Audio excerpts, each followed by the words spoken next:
میرے نبی نے 9 رمضان دیکھے، 9 رمضان اپنی زندگی میں، 9 رمضان۔ 10ویں رمضان سے پہلے آپ اللہ کے پاس تشریف لے گئے۔ آپ کی زندگی میں روزے فرض ہونے سے آپ کی وفات تک 9 رمضان گزرے، اور میں قربان جاؤں اپنے نبی پر، اپنی امت پہ کیسی شفقت تھی۔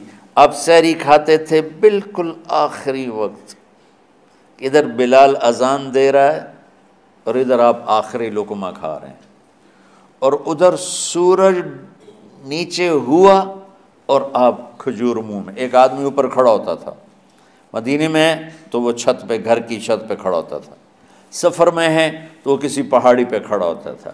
جو ہی سورج کا کنارہ نیچے جاتا اب فوراً وہ کہتا یا رسول اللہ قد غربت، تو آپ کھجور منہ میں ڈال لیتے تھے، یا پانی، کبھی پانی سے افطار فرماتے تھے، کبھی کھجور سے افطار فرماتے تھے، کہ میری امت پہ بھوک کا وقت کم سے کم آئے۔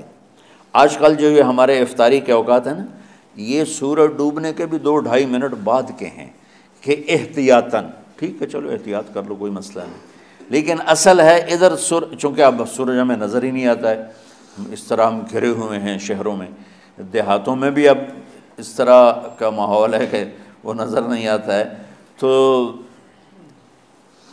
بہتر کہ ادھر سورج غائب ہو، ادھر لقمہ منہ میں جائے۔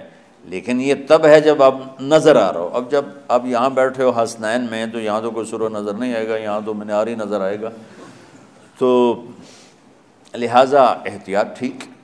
ہمارے اہل حدیث بھائی وہ 2 منٹ پہلے ہم سے افطار کرتے ہیں، تو بڑی اچھی بات ہے کہ سورج کے غروب ہونے کا جو اصل وقت ہے اس کے ساتھ ہی افطار کرنا۔